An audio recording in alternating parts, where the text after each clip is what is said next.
लक्ष्मी नाम की बूढ़ी औरत, जिसके चेहरे पर 70 की उम्र में झुर्रियां साफ दिखाई दे रही थीं, पर उत्साह ऐसा मानो 20 बरस की कोई युवा महिला। लक्ष्मी को पूरा राजपुर गांव लक्ष्मी बुआ के नाम से जानता था। लक्ष्मी ने अपना पूरा जीवन इसी गांव में बिताया और आज भी इस उम्र में वो मेहनत करके अपने अकेले की शरीर रूपी गाड़ी जीवन की पटरी पर चला रही है। लक्ष्मी के पास एक छोटा सा खेत का टुकड़ा है जिस पर वो बढ़िया दानेदार भुट्टे उगाती है और फिर उन भुट्टों को भूनकर गांव में बेचती है। लक्ष्मी के भुट्टे पूरे राजपुर गांव में प्रसिद्ध हैं। जब लक्ष्मी अपने स्वादिष्ट भुट्टे लेकर गांव में निकलती है तो उसके भुने हुए भुट्टों की सुगंध से सभी गांव वाले आकर्षित हो जाते हैं और भुट्टे खाने के लिए लक्ष्मी के पास आ जाते हैं। अरे लक्ष्मी बुआ आ गई, मुझे पता था कि तुम आने वाली हो, इसीलिए मैं पहले ही गांव की सड़क पर खड़ा हो गया। तुम्हारे भुट्टों की खुशबू यहाँ तक आ रही थी ताई, जल्दी से एक गरम गरम भुट्टा सेक दो। हाँ हाँ अभी देती हूँ, एक साथ 4-5 भून दूंगी और लोगों को भी आने दो। ठंडे भुट्टों में स्वाद नहीं आएगा, गरम गरम खाओगे तो अलग ही आनंद आता है। अरे लगता है मैं नींबू लाना भूल गई। ओहो अब क्या करूं। तभी एक छोटा सा बच्चा जिसका नाम राजू था वो दौड़ता हुआ आता है। उसके हाथ में एक थैली थी। लक्ष्मी बुआ ये लो नींबू, मुझे पता था आप घर पर भूल आए होंगे, मैं ले आया। अरे मेरा बच्चा, ओले मेरा लाल, तू मेरा कितना ख्याल रखता है। ये ले एक बढ़िया गरम गरम भुट्टा, तू भी खा ले, ले खा ले। लक्ष्मी इस दुनिया में बिल्कुल अकेली थी। राजू नाम का वो बच्चा लक्ष्मी के पड़ोस में ही रहता था। वो लक्ष्मी से बिल्कुल दादी की तरह प्यार करता था। लक्ष्मी भी राजू को बहुत प्यार करती थी। एक दिन लक्ष्मी को पता चला कि राजू का परिवार शहर में शिफ्ट हो रहा है तो उसे राजू के बिछड़ने का बहुत दुख हुआ। लक्ष्मी बुआ तुम भी मेरे साथ शहर चलो ना, मैं चला गया तो तुम्हें नींबू कौन ला कर देगा, तुम तो रोजाना ही घर पे भूल आती हो। राजू मेरे बच्चे, मैं तुझे बहुत याद करूंगी। मैं तेरे साथ नहीं जा सकती बेटा, पर तू मुझे बहुत याद आएगा। तू मुझे मिलने आना, आएगा ना? हाँ लक्ष्मी बुआ, मैं तुम्हें मिलने जरूर आऊंगा। और फिर राजू अपने परिवार के साथ शहर चला गया। राजू के जाने के बाद लक्ष्मी को उसकी बहुत याद आती थी। जब वो भुट्टे का टोकरा लेकर घर से निकलती तो उसकी नजर नींबू की थैली पर जाती तो उसकी आंखों में आंसू आ जाते। वो नींबुओं की थैली अपनी टोकरी में रखती और राजू को खूब याद करती। लक्ष्मी बुआ 2 भुट्टे दे दो। अरे आज तो तुम नींबू लेकर आई हो। अच्छा वो राजू जो चला गया, वैसे वो कौन सा सगा पोता था तुम्हारा? एक ना एक दिन तो उसे जाना ही था। भले ही वो मेरा सगा पोता नहीं था, पर मुझे बहुत प्यारा था। उसके होने के एहसास से मुझे पोते की कमी महसूस नहीं होती थी। और एक बात ध्यान रखना, कुछ रिश्ते खून के नहीं होते, कुछ रिश्ते दिल से जुड़े होते हैं। हो सकता है राजू भी मुझे उतना ही याद करता हो जितना मैं उसे याद करती हूँ। लक्ष्मी की आंखों में एक बार फिर आंसू आ गए। ऐसे ही दिन महीने बीते और देखते ही देखते 15 साल बीत गए। लक्ष्मी रोजाना की तरह अपने भुट्टे बेचने गांव में निकली तो आज थोड़ा जल्दी में वो नींबू लाना भूल गई। अरे आज तो मैं नींबू की थैली घर पर ही भूल आई। अरे लक्ष्मी बुआ, नींबू के बिना भुट्टे का मजा नहीं आएगा। वैसे ये देखकर तो मुझे वो याद आ गया, जब तुम नींबू घर पर भूल आती थी तो वो छोटा सा राजू तुम्हारी थैली पकड़ता हुआ आ जाता था। हाँ मोहन तू ठीक कह रहा है, पर राजू तो शहर में है, अब तो वो बहुत बड़ा हो गया होगा।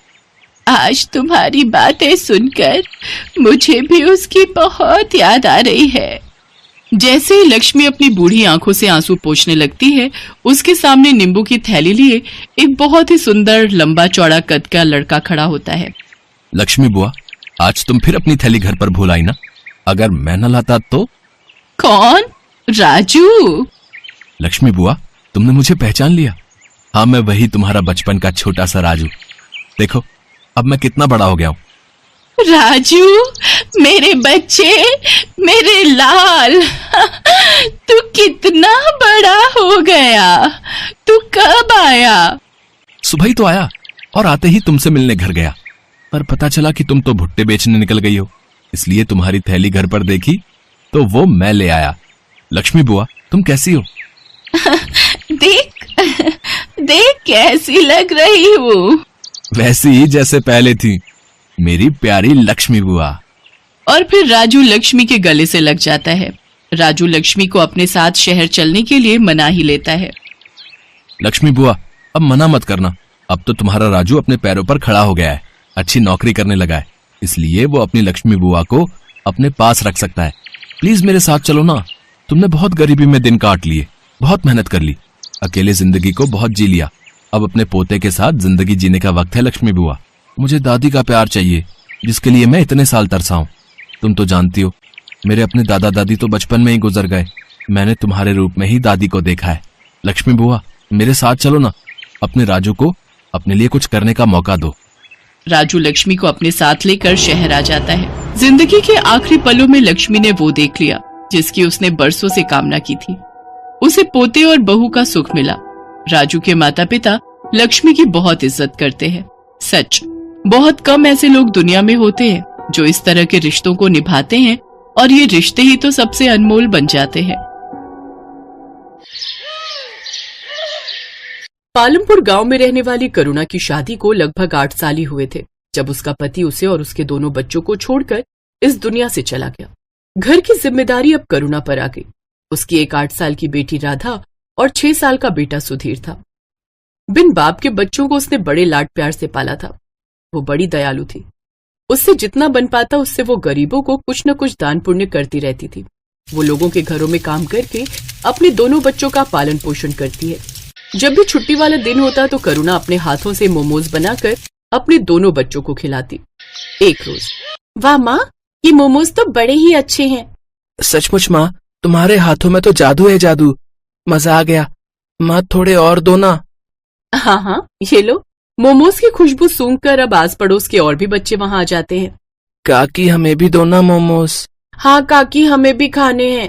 अच्छा, तो तुम दोनों यहाँ बैठ जाओ, मैं अभी तुम दोनों को मोमोज देती हूँ। करुणा ने उन दोनों बच्चों को भी मोमोज दिए। वो बच्चे भी स्वादिष्ट मोमोज खाकर बहुत खुश हुए। फिर राधा बोली, माँ, आप तो अपनी मोमोज की दुकान ही खोल लो, देखना खूब बिक्री होगी, और थोड़ी दाम कम रखना तो देखना खूब सारे लोग आएंगे खाने। बच्चों की वही बात करुणा को जंच गई और उसने हवेली का काम छोड़कर एक ठेला खरीद लिया और उसमें मोमोज बनाकर बेचने लगी। उसने सिर्फ 20 रुपए के हिसाब से मोमोज बेचना शुरू कर दिया, जिससे उसे अच्छी खासी बिक्री होने लगी। अब उसने दोनों बच्चों को अच्छे स्कूल में पढ़ने डाल दिया। अब करुणा की मोमोज से अच्छी कमाई होने लगी। ऐसे ही वक्त गुजरा। करुणा बूढ़ी हो गई। राधा ने कॉलेज की पढ़ाई पूरी कर ली। अब वो शहर में एक अच्छी नौकरी पर लग गई।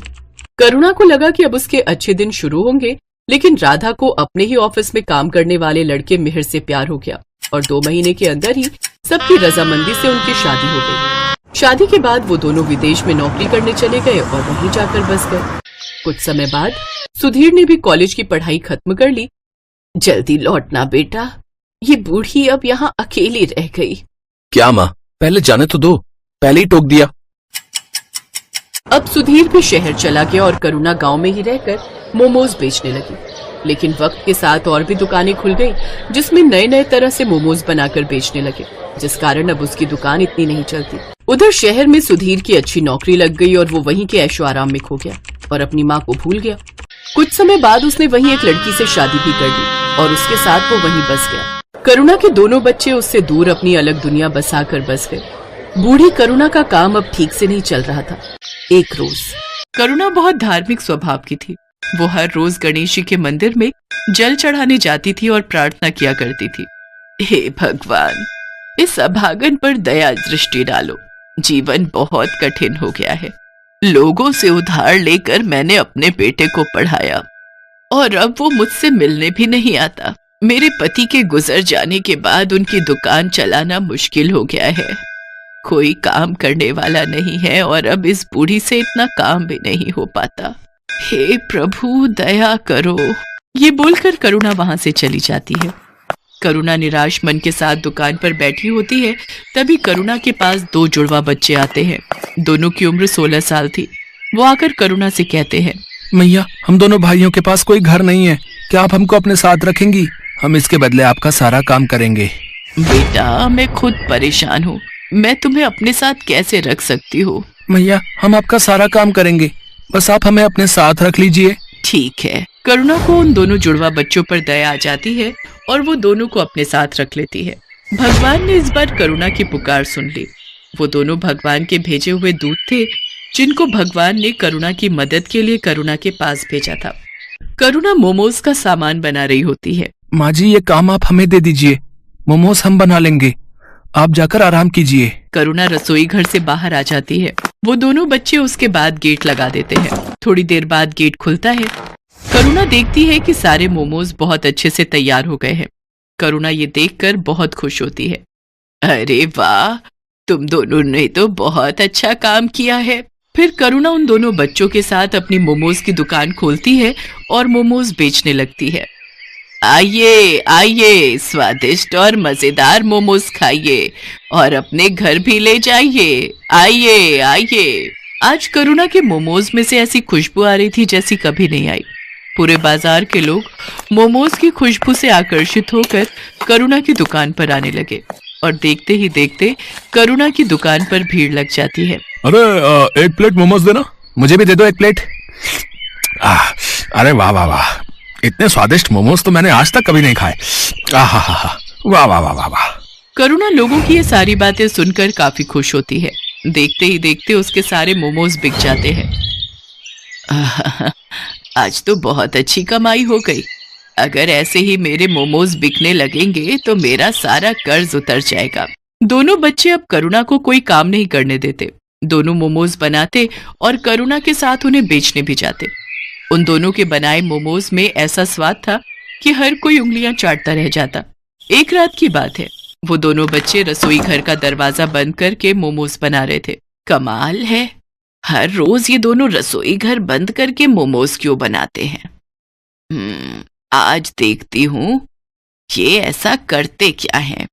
करुणा चुपके से जाकर खिड़की में से झांकती है। वो देखती है कि उन दोनों जुड़वा बच्चों के हाथ में से चमत्कारी शक्तियां निकलती हैं जिससे मोमोज अपने आप बनते हैं। ये जादू देखकर करुणा दंग रह जाती है। वो तुरंत उन दोनों के पास जाती है। दरवाजा खोलो। जी माँ जी। तुम लोग कौन हो? क्या? मैंने सब देख लिया खिड़की में से, जल्दी बताओ। डरिए मत, हम आपको कोई नुकसान पहुंचाने नहीं आए हैं, बल्कि हम तो आपकी मदद करने आए हैं। हम भगवान के दूत हैं, हमें गणपति जी ने आपकी मदद के लिए भेजा है। क्या सच में गणपति भगवान ने आपको मेरी मदद के लिए भेजा है? हाँ माँ जी, आपकी परेशानी भगवान ने सुन ली और हमें आपकी मदद के लिए ही भेजा है। करुणा ये सब सुनकर बहुत खुश होती है। अब इसके बाद दोनों फरिश्तों के जादू से करुणा के दिन अच्छे होने लगे। दोनों दूत रोज अपने जादू से मोमोज बनाते और करुणा उसे बेच आती। देखते ही देखते करुणा की दुकान चल पड़ी। लोग उसके मोमोज दूर दूर से खाने आते थे। ऐसा करते करते करुणा ने एक बड़ी मोमोज की दुकान खोल ली और धीरे धीरे उसने अपने सारे कर्ज भी चुका दिए। अब करुणा के पास धन की कोई कमी नहीं थी। ये बात करुणा के बेटे सुधीर तक भी पहुंच जाती है। इधर सुधीर की नौकरी भी जा चुकी थी, इसलिए एक दिन करुणा का बेटा सुधीर अपनी बीवी के साथ वापस आ जाता है। माँ प्रणाम, देखो मैं आ गया। अरे सुधीर बेटा, तू आ गया। तुझे देखने के लिए तो ये आंखें तरस गई थी। हाँ माँ, मुझे आपकी बहुत याद आ रही थी। मुझे आप माफ कर दो, मैं पागल हो गया था जो आपसे मिलने नहीं आ रहा था। मेरी मति मारी गई थी, लेकिन अब मैं आ गया हूँ। अब आपको कोई परेशानी नहीं होगी। माँ ये देख, ये तेरी बहू है मीरा। नमस्ते मम्मी जी, हमें माफ कर दीजिए। बेटा, मैंने तुमको माफ तो तभी कर दिया जब तुम मेरी आंखों के आगे आए। आज भगवान ने मुझे सारी खुशियां दे दी। अब मुझे कुछ नहीं चाहिए। चलो अब तुम घर में। क्या हुआ? तिजोरी की चाबी मिली? हाँ ये रही। अब फटाफट इस बुढ़िया के सारे पैसे निकालो और चलो निकलते हैं यहाँ से। हाँ चलो। मीरा और सुधीर चुपके से जाकर तिजोरी खोलते हैं और वो तिजोरी में से सारा पैसा निकालकर अपने बैग में भर लेते हैं और वहां से भाग जाते हैं। भागते भागते वो गांव से बाहर निकल जाते हैं। तब वो थक कर एक जगह आराम करने के लिए बैठते हैं। इतना सारा पैसा मैंने पहली बार देखा है। अब जरा बैग खोलकर दिखाओ तो, इसे जी भर कर देख तो लूं मैं।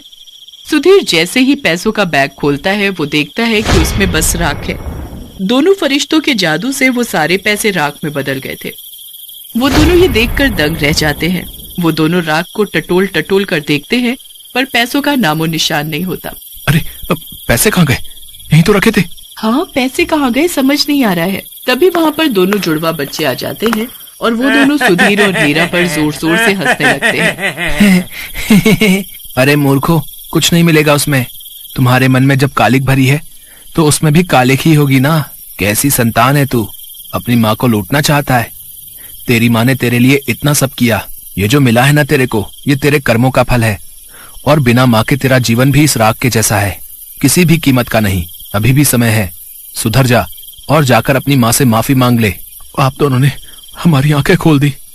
हम लोभ में अंधे हो गए थे। हम अब से ऐसी गलती नहीं करेंगे, हमें माफ कर दो। फिर मीरा और सुधीर अपनी माँ के पास वापस चले जाते हैं और उसे सब सच बताकर माफी मांग लेते हैं। करुणा भी उनको माफ कर देती है। मैं तुम्हारा शुक्रिया कैसे करूं समझ नहीं आ रहा है। तुमने मेरी इतनी मदद की, इसके लिए धन्यवाद। अब मुझे सब कुछ मिल गया है, मेरा बेटा, मेरी बहू, सब। इसकी कोई जरूरत नहीं है माता, हमने कुछ नहीं किया, ये सब कुछ भगवान ने कराया है। अब आपका जीवन अच्छा हो गया है तो अब हमारा भी यहां से जाने का समय आ गया है। अब आप हमें जाने की अनुमति दें। ये बोलकर दोनों वहां से चले जाते हैं। अब करुणा का जीवन बहुत खुशहाल हो गया था। अब उसको किसी चीज की कमी नहीं थी। उसकी मोमोज की दुकान भी अच्छी चल रही थी। अब वो अपने बेटे और बहू के साथ अपना बाकी का जीवन खुशी खुशी बिताने लगती है।